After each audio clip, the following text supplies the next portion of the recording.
mulai turun lagi satu persatu ya. Sekarang ulama sepuh Nahdlatul Ulama, Profesor Dr. Kiai Haji Manarul Hidayat, udah Kiai Haji, udah doktor, udah profesor pula.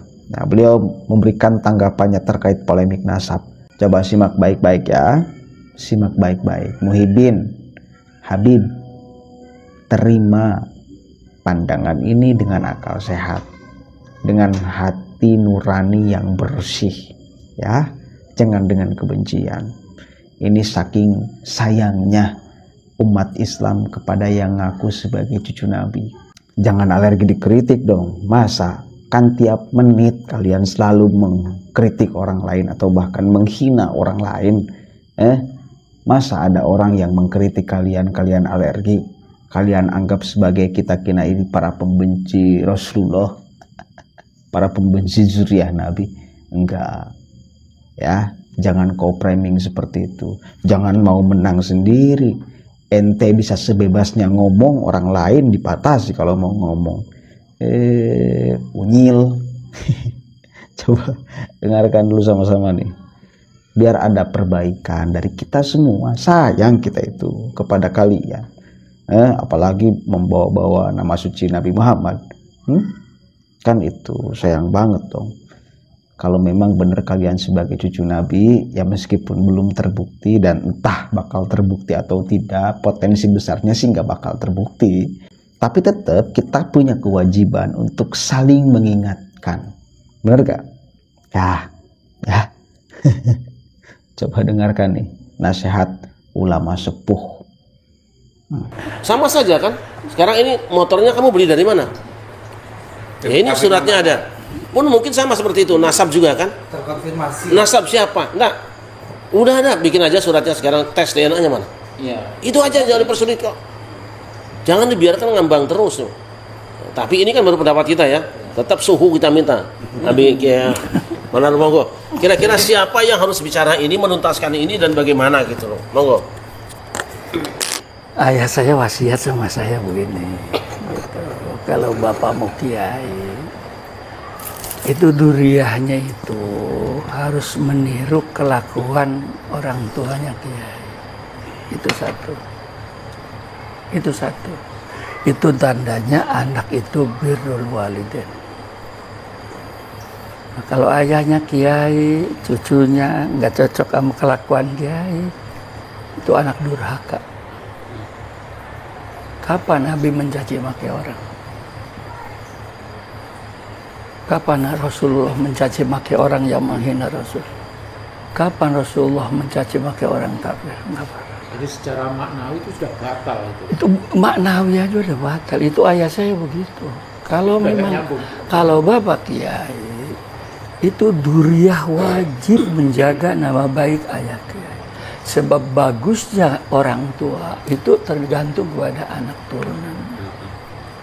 Awas nih. Nah sekarang bapaknya kiai, anaknya brengsek. Masa anak kiai begitu? Kan gitu kata orang-orang. Begitu. Ini akan merusak marwah orang tuanya kiai. Tapi kalau anaknya alim gitu, jujur, pantas anak kiai makan begitu. Rasulullah juga begitu. Makanya Nabi juga ngancam begitu. Anak saya kalau nyolong saya potong tangannya Fatimah. Itu artinya apa sih? Jangan dipotong dong. Jangan dipotong, itu kan duriah Rasul, ada darah Nabi yang mengalir di situ. Endasmu peang bagaimana sih? Anak saya kalau nyolong saya sendiri yang motong. Walaupun zina biarin aja Walaupun zina tetap apa? Masuk surga begitu. Itu kan sesat, Masya Allah. Jadi itu pantas, makanya orang tua saya ikuti kalau dia cocok dengan Rasul, akhlaknya Rasul, ikuti. Kalau nggak cocok, kalau berani tempeleng, kalau nggak berani tinggalkan, nggak usah diikuti begitu. Satu itu ya. Jadi awas, turunan kita akan langgeng dan baik tergantung kepada dzurriyyah. Itu aja nilai. Makanya saya, ya Allah, masa Nabi nggak pernah ngajarin begini, Nabi. digila-gila sabar, mau dibunuh juga sabar, disinting-sinting juga sabar. Lah ini nyap-nyap begini ngaku dia Rasul, kan mestinya kan mikir. Satu.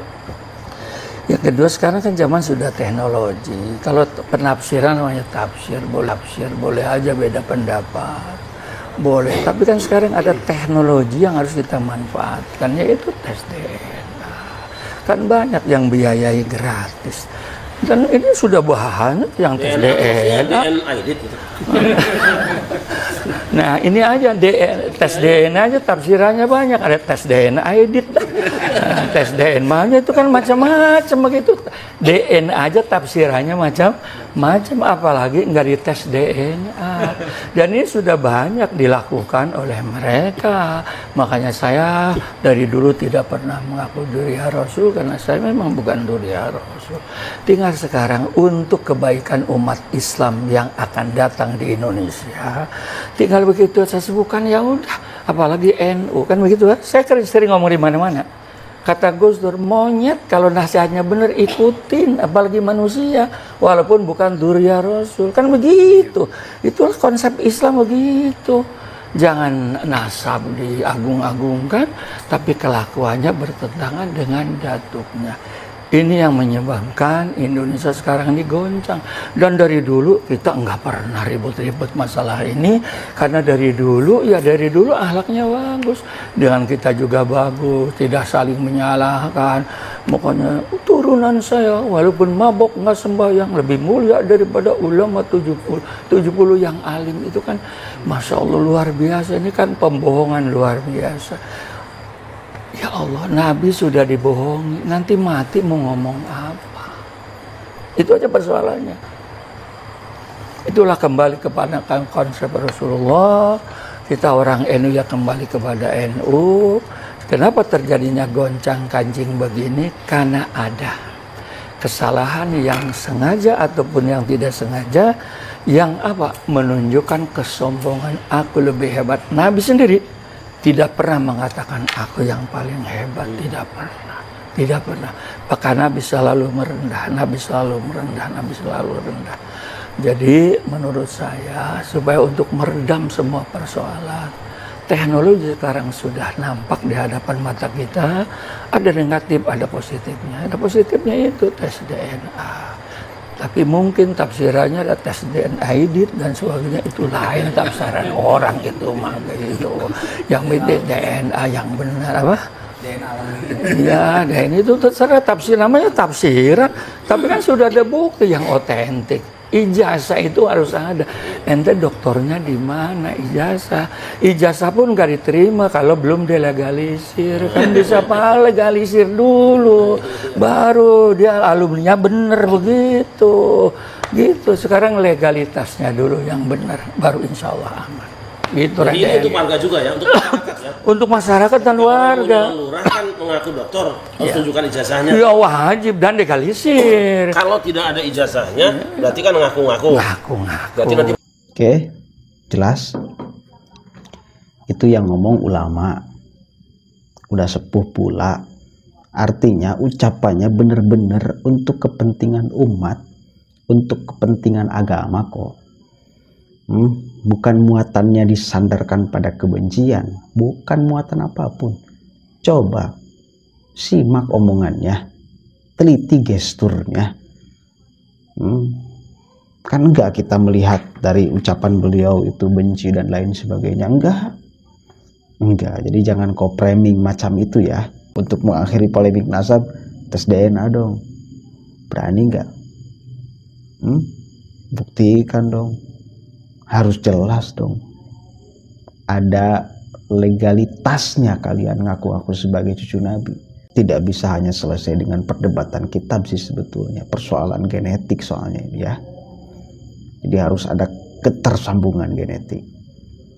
Atau paling tidak kalaupun tidak mau tes DNA, manuskrip hadirkan.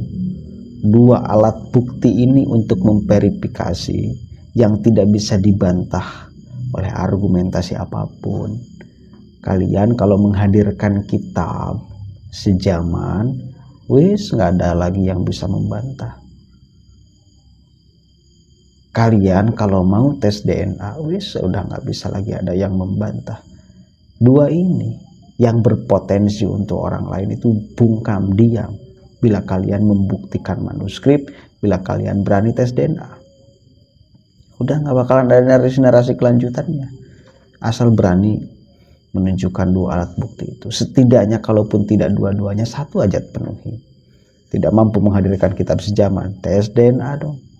Kalau nggak mau tes DNA, kitab sejaman hadirkan dong. Syukur-syukur dua-duanya dibuktikan. Ya, kalau ada, supaya jelas kan itu. Kita itu ngomong disandarkan pada rasio. Karena ngomong tes DNA bukan ngomongin siksa kubur, nikmat kubur, sorga neraka. Kita bukan ngomongin itu yang tidak bisa dijangkau oleh akal. Kita ngomongin tentang genetik, kita ngomongin tentang sejarah, bisa dijangkau oleh akal. Tidak lantas menjadi murtad kalau kita mengkaji urusan itu. Santai aja. Jadi kalau kalian ada muhibin yang mulai resah terhadap fakta ceramah mereka mulai terganggu keyakinan kalian sebagai bahwa habaib cucu Nabi dan bingung untuk melepaskan itu karena takut kualat dan lain sebagainya.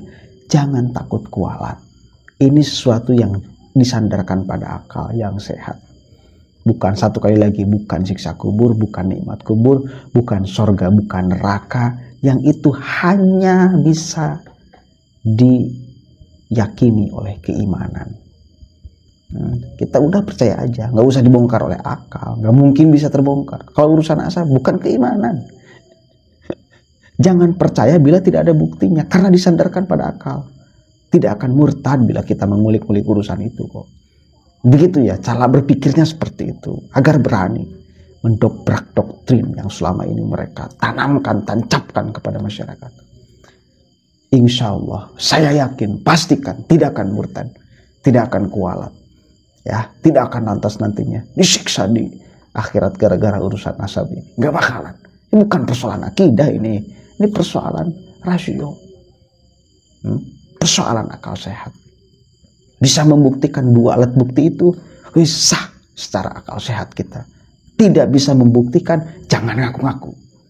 Assalamualaikum warahmatullahi wabarakatuh.